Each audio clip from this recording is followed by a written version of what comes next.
Welcome to The Perfect Stool, Understanding and Healing the Gut Microbiome. This is your host, Lindsay Parsons, and today I'll be speaking with Dr. Damiana Corca, Doctor of Acupuncture and Chinese Medicine, as well as a certified functional medicine practitioner specializing in sleep disorders, and the author of The Deep Blue Sleep, which describes a replenishing sleep framework that is the culmination of thousands of sleep healing sessions from more than a decade in clinical practice.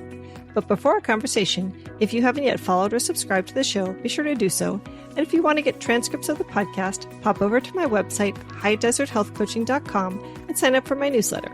You'll also get my free e-booklet, Finding Your Root Cause Through Stool and Organic Acids Testing, when you sign up. And if you haven't yet done my quiz on which stool test would help you get to your root cause, you can find a link in the show notes and take that. Now on to the show.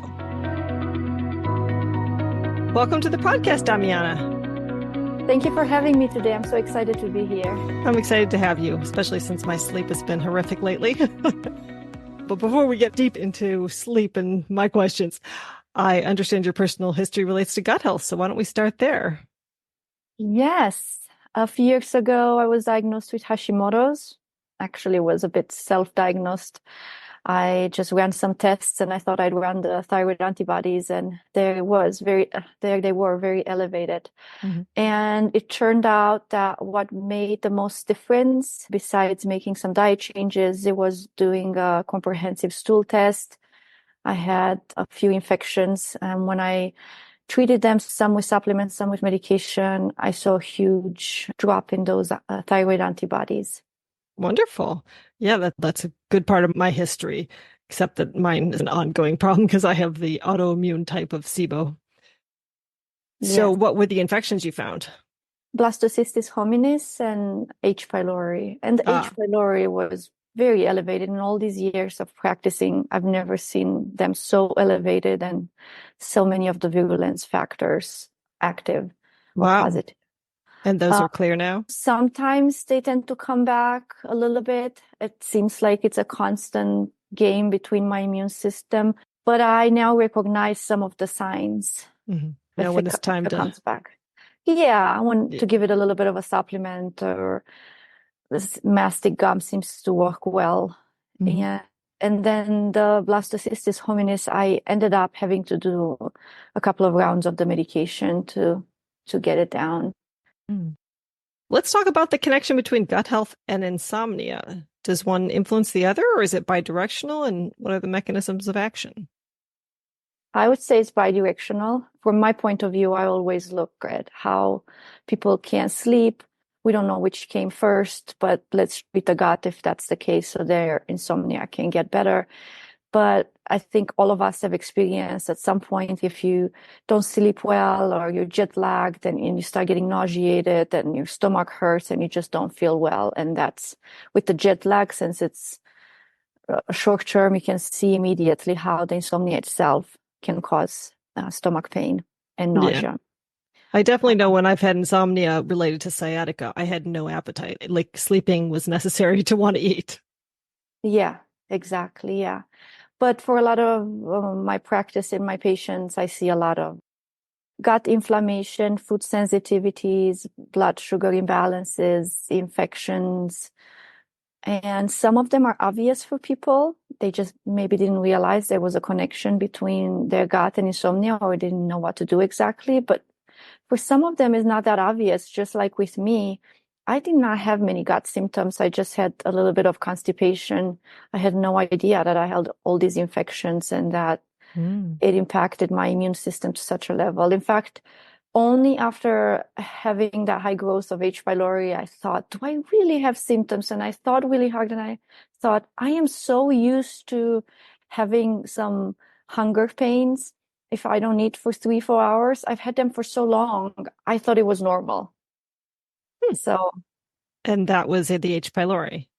Yes, definitely. Yeah. So anyways, what I was saying is that sometimes gut symptoms are not as obvious, especially if we've had them for a long time and we may get used to them. So sometimes I have patients come in and I point towards those symptoms because the way they experience insomnia points to our gut symptoms. I can talk about that in my book. I talk about 5 types of insomnia. One of them, it's very common with gut issues.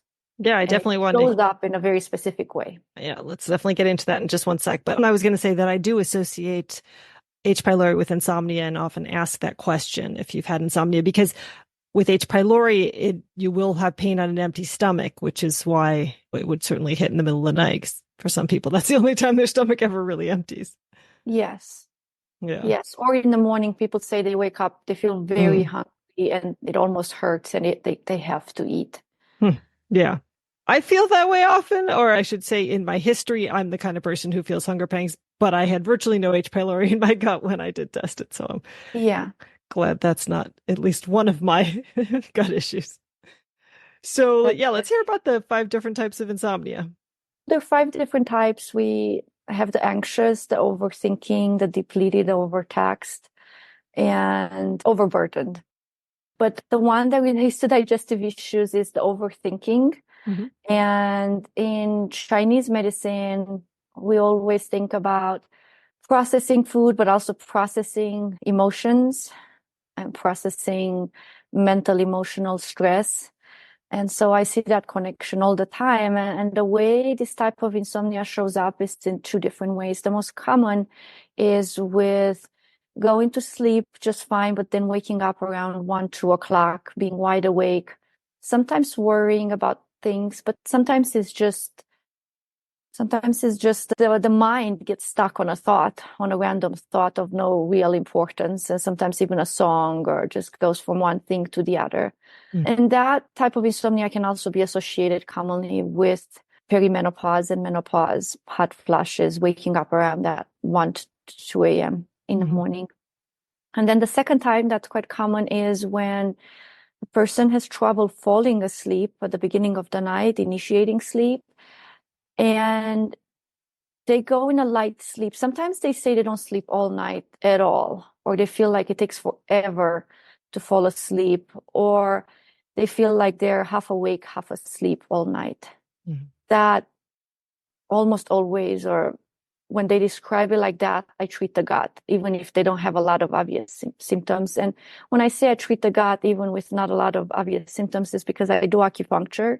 Mm-hmm. So it's a little bit easier to use the acupuncture points that correlate to that. So then when it comes to testing, though, if we want to look deeper, we would want to do a comprehensive stool test or look into food sensitivities or blood sugar balance, wherever the problem may be, even if it's not obvious. Sometimes, as I said, it could be Mm-hmm. the case. Do you want to go So, into the other types of the 5? yeah, I'll go briefly. Yeah, so these correlate very strongly to digestive issues. The anxious type also has trouble falling asleep, but they're more wide awake at the beginning of the night. They can read a book. It just takes 2, 3 hours. It never really goes late into the night. So half an hour, 2 hours, eventually they go to sleep. That's the anxious type, and it relates to a dysregulated nervous system, which in essence, all of the types, there is a problem with the nervous system. It can't settle down, doesn't allow us to fully settle down and go to sleep and feel soothed and let go and go into a deep sleep. But they show up a little bit differently. So that was the anxious type, and I see a lot of maybe the stress hormone cortisol spikes a little bit at night. Maybe the person tries to go to sleep a little too early, and then they build anxiety around it. So maybe it's not enough winding down, and it's just our society with so much stress that they can show up. Then the overtaxed, they typically wake up too early in the morning. Maybe it can start sometimes with just half an hour too early, which you're like, the half an hour is not a big deal. But if it gets to be an hour and a half, then the person feels really, if that happens, you'd feel very tired, even if it's just 45 minutes or an hour earlier. And then it can get as early as 3 a.m. sometimes. And that's just, again, the result of too much stress. The body says, I'm going to sleep for 4 or 5 hours to survive. And obviously, it can survive very long and very well, but you will survive on that much sleep.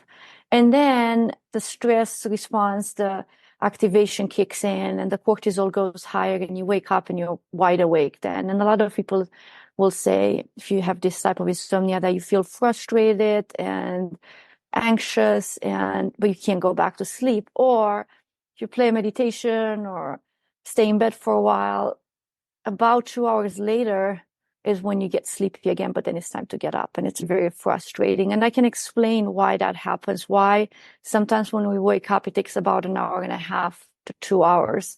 It has to do with how long it takes for the cortisol to break down and clear out of our body once it has produced. And there are many reasons why that can happen. It doesn't have to be just mental, emotional stress. And then the depleted type, it typically shows up later in life, definitely above maybe 50s, but more commonly 60s, 70s, 80s. Is just a general depletion of neurotransmitters, for example, mainly, but also we're just not as resilient. Whatever genetic tendencies we have as at an older age, that shows up a bit more. And we often see that people sleep less as they get older, even though we need it so badly, especially for dementia prevention. But that does happen. And so looking at which aspects are the most important for this person, whether it is improving gut health or working with their neurotransmitters directly or improving the nutrition and absorption to just replenish the body. And the good news is we don't have to have the same levels as we did when we're in our teens or 20s or 30s. We just have to have enough. The body can do a lot with just enough, whatever that means for each person. And how are you testing neurotransmitters? I test neurotransmitters in the urine. I have used that test a lot over the years. Like a Dutch test or no, an oat? it's neither. It's from Zrt. It's a urine test. I know both the Dutch and the organic acid test do some tasting. I have found the Zrt neurotransmitter testing. They test for a lot of different neurotransmitters and metabolites, such as serotonin and tryptophan and Gaba and glycine, taurine, histamine.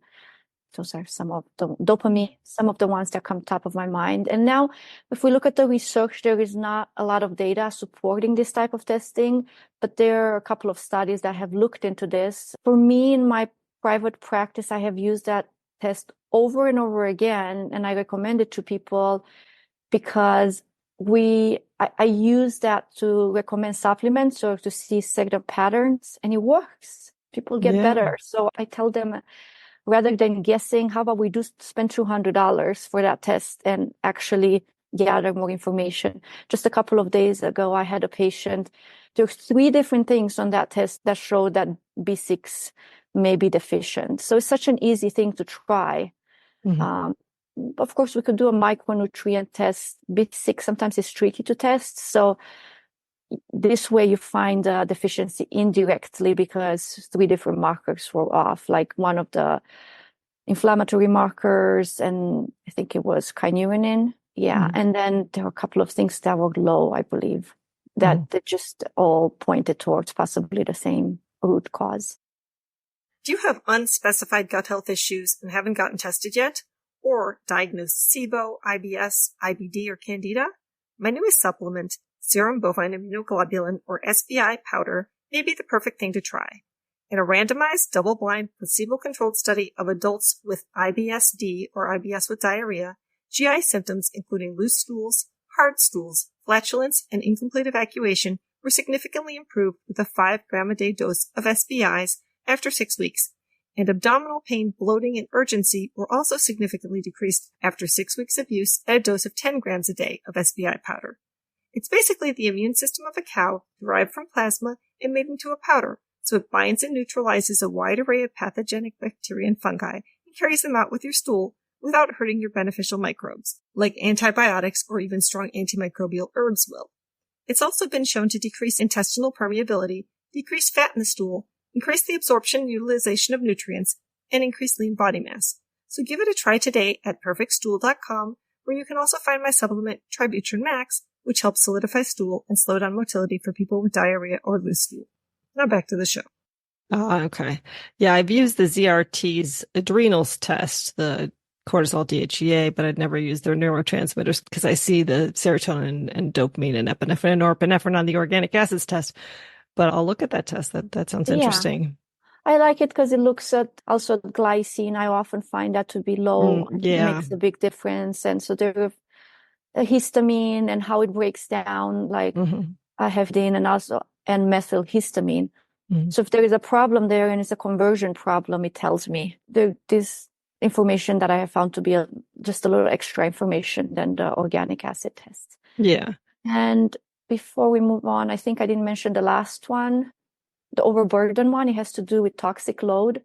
And by toxicity, it could be heavy metals. It could be, in a way, it could be toxicity from, we don't define it as that, but it shows up in the sense that if we don't have enough oxygen, so a lack of something, like a sleep apnea. And it could be also chronic infections like Lyme disease, could be an H. pylori infection. So it's overburden with some infection or lack of something, like like oxygen in the case of sleep apnea. Yeah. Thanks. So as I listen, I'm trying to place myself, and I feel like I'm a combo of some of those, but part of that is that I take things to try and help me sleep, like melatonin. And so that kind of changes the picture. So without melatonin, it would certainly take me half an hour to fall asleep. But with it, I'm out in 7 to 15 minutes. So in half an hour, it's still reasonable, not ideal. So if it takes half an hour, I would say 20 to 30 minutes. If you're the type of person that takes maybe longer a little bit to settle in your bed, could be okay. So then what happens if you don't take anything? What time do you tend to wake up at? Oh, can't remember the last time I didn't take anything because I've been taking melatonin. Yeah. I used to take just a milligram sublingual to help me fall asleep, but then I'd wake during the night, typically more in the morning hours. Yeah, like a 5, 6 if I was getting up at 8, and now I'm trying to get up at 7. So now it's 5 a.m. that I'm waking up, and I can see on my Apple Watch that I have my deep sleep at the beginning of the night, not tons, somewhere between 30 and 45 minutes typically. And then I'm pretty good. Maybe there's slight wake ups. I have back pain, so I wake up when I move. Like I have to wake up to move and shift my 2 pillows that I have my body wrapped around. But then it really all goes to pieces somewhere around 5 in the morning, where it's awake, asleep, wake, In and out. in and out. Yeah, it feels like very light sleep. I'm just like, I just want the night to be over. It's just torture at that point. Got it. And it is discomfort. It is pain for you. It's more just painful that I'm trying so hard to sleep and it's just not working. And I have hot flashes. Yeah, because while I'm on hormone replacement therapy, for other reasons, I can only get to a certain dose, and it's not sufficient to get rid of the hot flashes. I've been playing around with different supplements for hot flashes beyond that, but nothing has made enough of an impact to seem worth it. Yeah. And so every time anytime my partner moves, I get a hot flash. Anytime I think a slightly bothersome thought, and by slightly, like just the tiniest iota of bothersome sends me into a hot flash. And that happens at 5, 6 a.m. too? Oh, yeah. Especially. Yeah. That temperature dysregulation there will keep you up. The body says, nope, we're going to stay awake. But it's good that at least you go in and out a little bit rather than fully wide awake. Yeah, I'm not fully awake. By the end of the night, if I've given 8.5 hours to try and sleep, I might get between 7 and 7.5 typically. So it's not tragic at the end of the day. Yeah. Yeah, so I don't know which type that would make me. It would be actually the anxious type. The anxious type, as I said, is more prevalent at the beginning of the night, but also it shows up early in the morning, going in and out of sleep. Yeah. That type splits in 2 of them. And you might not necessarily have anxiety, but most people say they just feel uneasy, kind of like you said, I just want this to be over. It's irritating. And the mind is not fully asleep. You can't like completely let go and go into a deeper sleep. Yeah, no, I know my dreams and I'm listening to them and I'm paying attention to them. And it's normal that we have more dreams at the end of the night. And also it's normal that you get most of your deep sleep at the beginning of the night. Mm-hmm. In the morning when that happens, as I said, the anxious type is all about nervous system dysregulation. So for you, we know that one of the causes is the pain and the discomfort. Sometimes people, when they wake up, if it's pain, they take a little bit of sublingual CBD to just help soothe them. And maybe that would allow to go back into a deeper sleep. I don't know if you've tried that, but then there are the hot flashes. So that's the tricky thing. Yeah. To allow you to fully settle. It is tricky. So I'm curious, starting with melatonin, how do you feel about that as an ongoing supplement? It can be helpful. It just depends on each person. I especially recommend it for jet lag to help reset the circadian rhythm. And if I see it low in tests, or if the person said they've been helped by it, 1 to 3 milligrams seems safe. And generally, we tend to have lower levels as we age. And I understand there is some research that shows in high dosages, like 20 milligrams, it's even used for anti-cancer, for cancer prevention. So I don't see a big reason not to take it unless people get too many vivid dreams, or they feel unwell, or it has an opposite effect. Yeah. That had been my interpretation, but I was curious what you thought. And then I know that GABA is associated with sleep maintenance. Do you use that at all, supplementary? And it's based on what the neurotransmitter test that I do, what it says.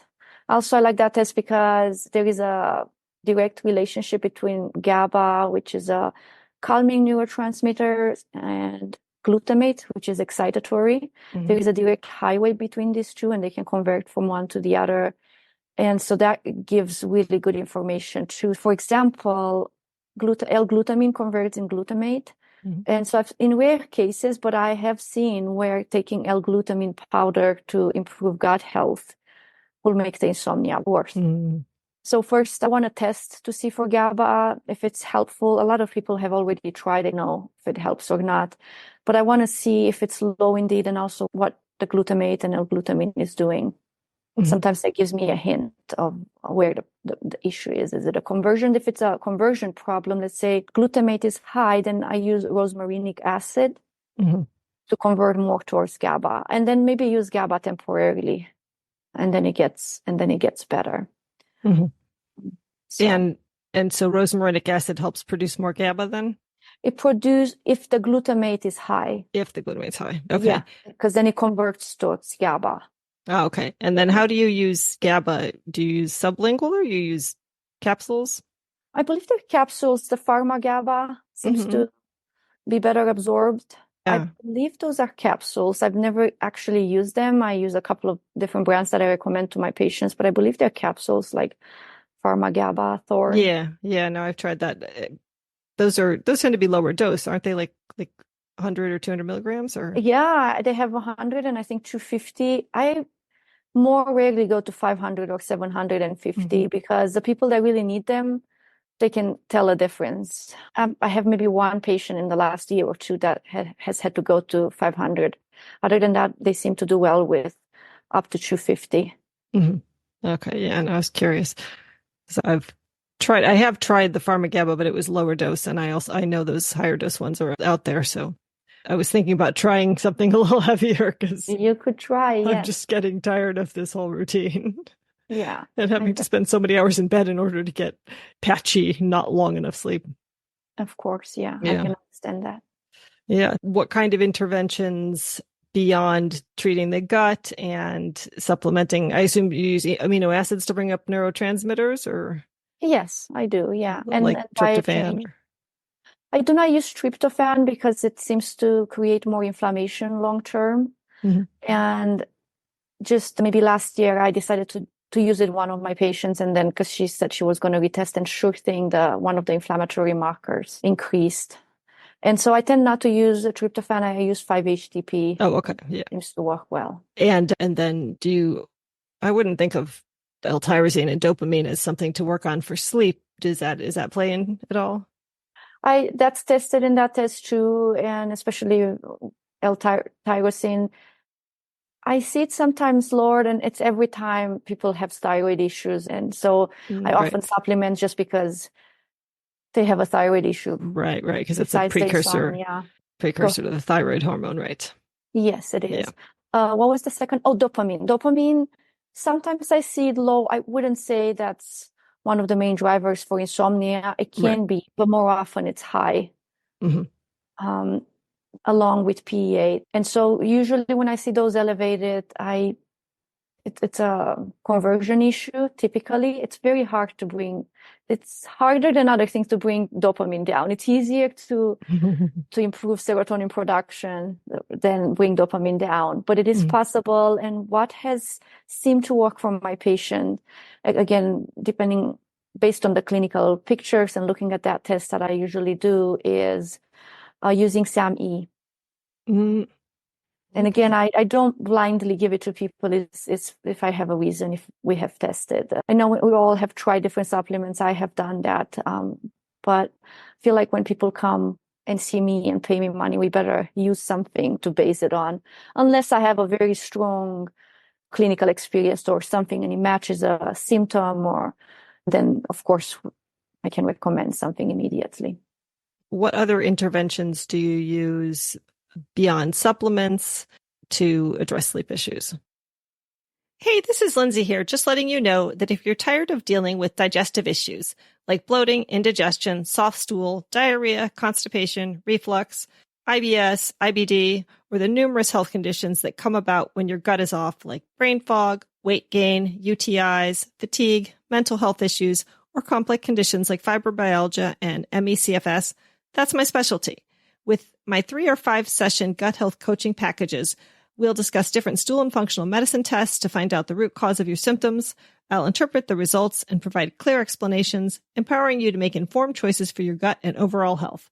And together, we'll develop a customized action plan based on your test results so you can find relief and regain your health and vitality. I come from a functional medicine perspective, trying to incorporate the latest peer-reviewed research and educating you on protocols used by functional medicine practitioners, but devoting lots of time and support to my clients the way a doctor simply can't. If you're interested in a 3 or 5 session coaching package, you can sign up for a complimentary 30-minute breakthrough session. Or if you can only afford one appointment at a time, you can book an initial 60-minute consultation. Links for those are in the show notes. Now back to the show. I use acupuncture for my local patients. That's my first love. I've been an acupuncturist for 15 years now. And for a few years, I used acupuncture only to treat insomnia. And then in the last, to adjust my years, now 6-7 years, I've been using functional medicine along with it. And it's very helpful. Sleep hygiene, or I call them sleep foundations.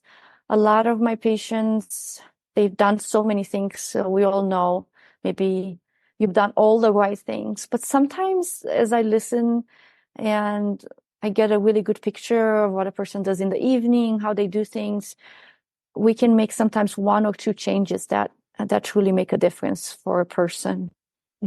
One of the simple changes that people have resistance towards, just mainly because they're taught differently, is taking naps. I'm a very big fan of naps. If they're done correctly, 6 to 7 hours before bedtime. Usually that falls between 1 and 3 p.m. for half an hour. You can put an alarm clock on, and then I call them, I don't call them naps because some people say, oh, I don't nap. I can't nap. I can't sleep. I can't nap. I just call them, you just take a rest. You just take a little bit of time in the middle of the day to just relax and rest and lie down. The acting of lying down in the middle of the day is so unusual for the nervous system that the body cannot help but take that as a positive sign. If you think about it, when we're constantly chased by a lion, or in this society, constantly working on things, processing, doing things, sometimes we're rushing around, working on our computer constantly, whatever it is for each person.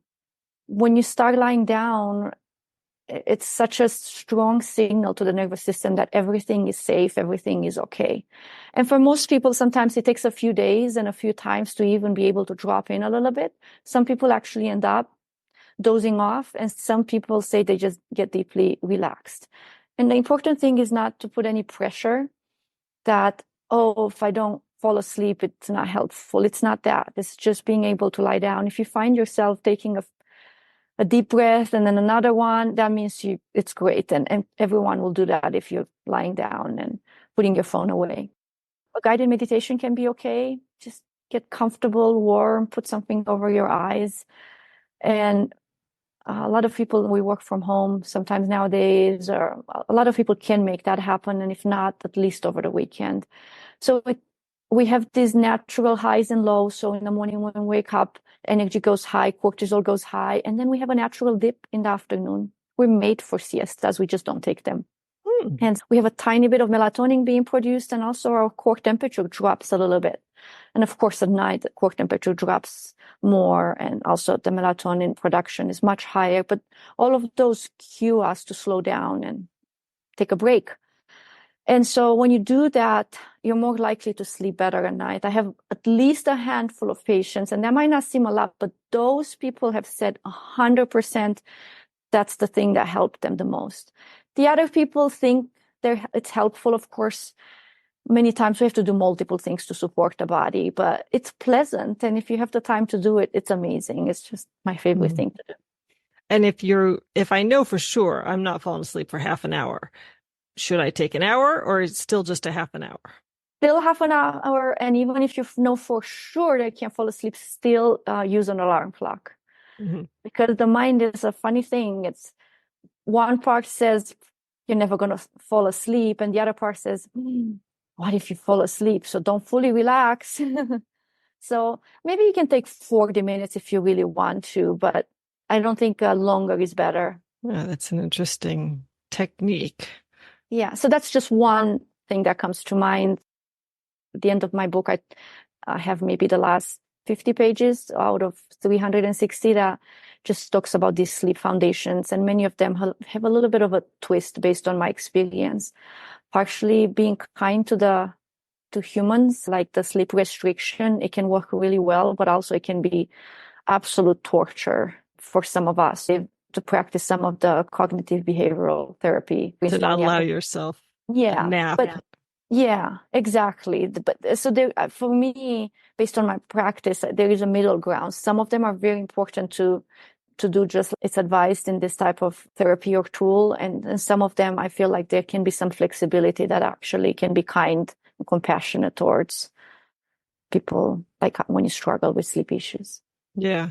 So you brought up core temperature, and for some reason in my head, prior to being more in the functional medicine arena, I'd always thought, oh, your temperature must go up while you sleep because I'm cozy warm when I sleep and I'm freezing the rest of the time. And then of course, I heard your core temperature was supposed to drop by, how much is it? How much is it? I can't remember. I don't think it's a lot, but it's enough for the body to get that drowsiness, grogginess. That's why sometimes we take a hot shower and then we go into a cool room to mimic that. It's the same thing. I'm assuming it's a very small drop. I don't remember right now. I know all about the temperature fluctuations with hormones. Now I can't remember how much it actually dropped. I feel like I've heard 3 degrees. I'm assuming something like that. Like I know with progesterone, when we ovulate, it goes half a degree to 1 degree. So I'm assuming it should. So 3 would be a lot. Exactly. No, it has to be less. Yeah. But at any rate, I have this watch and it measures your wrist temperature, and invariably my temperature goes up when I sleep. And maybe it's the average, of course, and I'm having hot flashes, so maybe that all averages out to higher. But that might be it. And what's the temperature in your bedroom typically? I turn it down, so I shut the heat vents and put the whole house down to 68 or 67. So I feel like that's reasonably cool. And I'm freezing other members of the house, so I can't go much further down. Yeah, I can't tell if you close the vents what temperature. Maybe get a thermometer. I'm curious now. Yeah. Actually, in the bedroom, what's the temperature at night? And maybe glance at it a couple of times. I put my temperature between 60 and 63, 62, and keep it even everywhere in the house so I don't close the vents. So I don't know. I'm curious how low it actually drops for you. Yeah, I'm not sure I have any interior thermometers, but I could get one. Yeah, you can probably get a little one and just put it in your bedroom and see what happens. Maybe the oven thermometers would work. They probably don't go that low. They might only start at 150. But yeah, no, I would be curious because it certainly feels chilly. I'm in here recording right now. Sure it is, yeah. And a simple thing that also you could try just to manage a little bit the hot flashes is to get there are all kinds of gadgets you can get, but there is a cooling blanket that's not that. I don't know if that would help a little bit, because what happens if you use a cooling blanket, if you just, let's say it gets a little warm to touch when you use it, but if you just flip it, it's so nicely cold, but then you're not leaving yourself exposed and then you're about to doze off and then you're cold. It's already there. Yeah. But just enough you give to that cooling effect. Yeah, no, I'm pretty much fine. If I take the covers off, then that's enough coldness, plenty of coldness. But I do have to put them back on, but it doesn't take that long. I mean, within a few minutes, I can put them back on. So I would say the hot flashes, obviously they're bothersome, but it's more, I don't know, it's not necessarily the hot flashes keeping me awake. Yeah, So that it's would more be just the waking up in the first place. Like that 5 a.m. wake up that feels like I'm much more awake than just the middle of the earlier night wake ups. It feels more awake. yeah. So it would be interesting. Have you ever tested your saliva cortisol, and did you I do a sample haven't. at 5 a.m.? Like I would do that. Like I would do the cortisol awakening response. I would start the morning, the 3 morning samples at 7 a.m., but then I would ask them for an extra sample. I use Zrt and I just asked them for an extra sample for the 5 a.m. and then make sure you count that as a nighttime sample and see how high it is. Hmm. And I'm assuming it's higher than it should, but I try not to assume things and test. And then we have to identify why. Maybe it's the hot flashes partially, maybe it's the pain that increases that cortisol, and maybe you can work with decreasing that cortisol. Maybe you can work more with the pain, maybe the CBD. But it's like definitely it's something activates your body. And make sure also that you don't have sleep apnea can show up Yeah. early in the morning if there is any. There's no snoring or any sign of that at all. Yeah. Yeah. The pain is tricky. It's more just I have to stretch my back to make it feel better and keep curving it. I'm like the opposite of everyone else who leans over computers and never arches their back. Mine is like overarched and I have to flex it. So Right. it's So I get you're waking up, but then the question is, if you stretch, you should be okay for another couple of hours, right? So you're not. So wonder if something stressed the nervous system up to that point, and then with cortisol, it takes about 10 minutes to be produced. Once it's produced, it takes an hour and a half to 2 hours to fully be lowered in the body, so yeah. you can get to that baseline. But then it's time to wake up, so it's too late. Yeah, sometimes I'll just take another melatonin, a sublingual Mhm. at that point. If it's 5 and I'm getting up at 8, but now that I'm getting up at 7, I feel like, that's a little late to take it at 5, but it's A little almost bit, better to yeah, just do it. But I don't want to be groggy at 7. yeah, So yeah. yeah, it's a dilemma. So tell me more about the book. Yeah, so the book, what should I say about the book? It's newly published, and I categorize the main types of insomnia and the 5 types that I just explained a bit earlier. And it's a great framework because even as a practitioner, I use that framework and also to explain it to my patients, because then it allows us to figure out in which direction to go. And that framework actually is originally based on Chinese medicine. Mhm. And Chinese medicine, functional medicine, we're all talking about the same thing. We're just using different terms. It's in Chinese medicine, we might say the person has digestive issues with the stomach and spleen deficiency, something along those lines. And in Western medicine, we see the same correlation. So that's actually how I got to that point where a patient would come to me and they would say, I sometimes can't fall asleep all night, or it takes many hours and then I'm in and out of sleep. I don't really fully sleep. And that's it. They wouldn't have any other symptoms, nothing, literally no symptoms besides that. And so in Chinese medicine, I would take the pulse and look at the tongue, and maybe I would look at the tongue and look at the coating, and it would be very thick. Mhm. And then the pulse quality would show me that, oh, they have digestive issues. Interesting. So I would tell them what I see and I would treat that, and then they would get better. Mhm. And then later, when I learned functional medicine, I realized how this pattern, it really shows we need to dig deeper. And so food sensitivities, maybe an elimination diet. There was a really good reason besides my diagnosis from Chinese medicine. We would do a stool analysis. And over the years, I noticed that there was a correlation. At the beginning of the pandemic, it was on my mind to write a book. And it was for about 6 months before that, but I was just exhausted. I was like, I don't even know when I could make the time. It takes a lot of brain concentration for me to sit down and write. So when the pandemic hit, I thought I had 2 weeks to be focused. So I thought I would just get down the layout of the book, and then I had more time. I ended up staying at home maybe 3 months, and I got maybe 90% of the book done. But right at the beginning of writing the book, I thought, how do I organize this book? And I started thinking really hard about all of my patients, and that's how I came up with those 5 different patterns. So those are your They original are, ideas. yeah. That's great. Yeah, yeah. So based on that, then I explained the 5 different types and where to look. And then I guess the other biggest chapter in the book is about the nervous system, really understanding what it takes for the nervous system to feel safe, to settle into sleep, and what stress really means. Because stress could come from inflammation, whether it's gut or other type of inflammation, from food sensitivities, from stress can come from not having enough hormones or too much, like low progesterone, high estrogen, or it could be lack of serotonin or Gaba or too much dopamine, or glutamate or toxins, just constantly irritating the nervous system. So in essence, it gets down to, okay, the nervous system is stressed, you can't sleep at night. Let's find out why.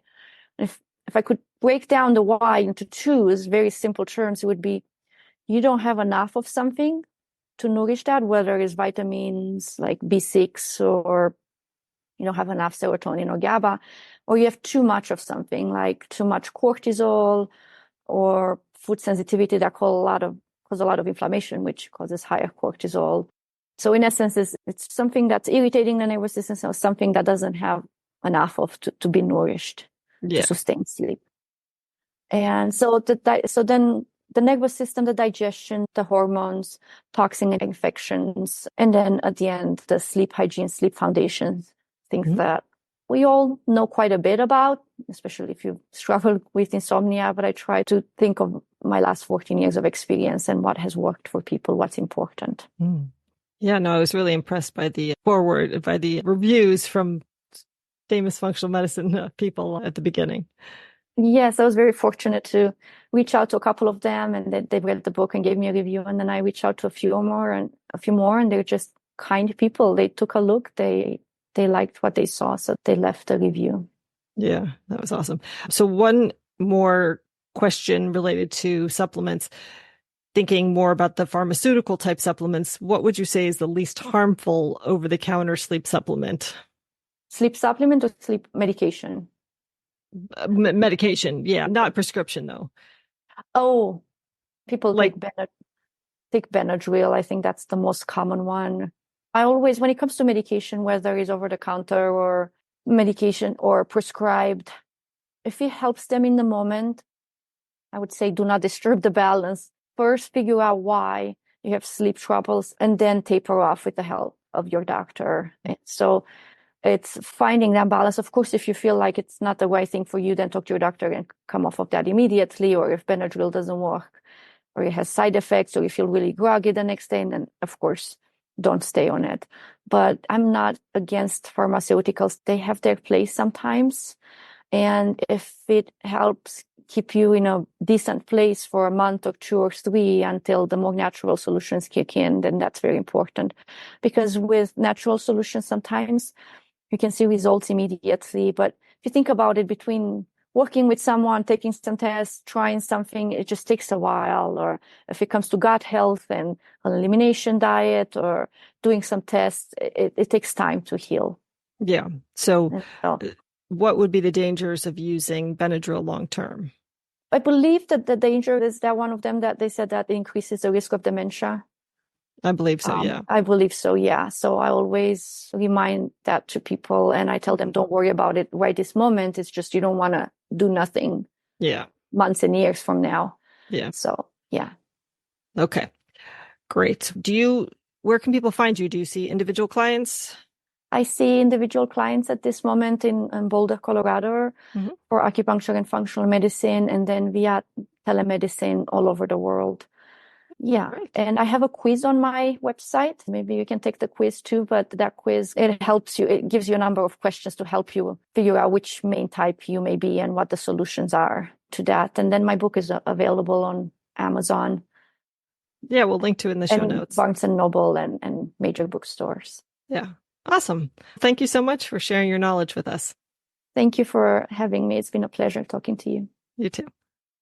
Sorry, I get diverted into my own health issues in all of these podcasts, but I'm always a work in progress, and I imagine many of you have similar issues to me, so hopefully someone else benefits from my free functional medicine consultations while doing the podcast.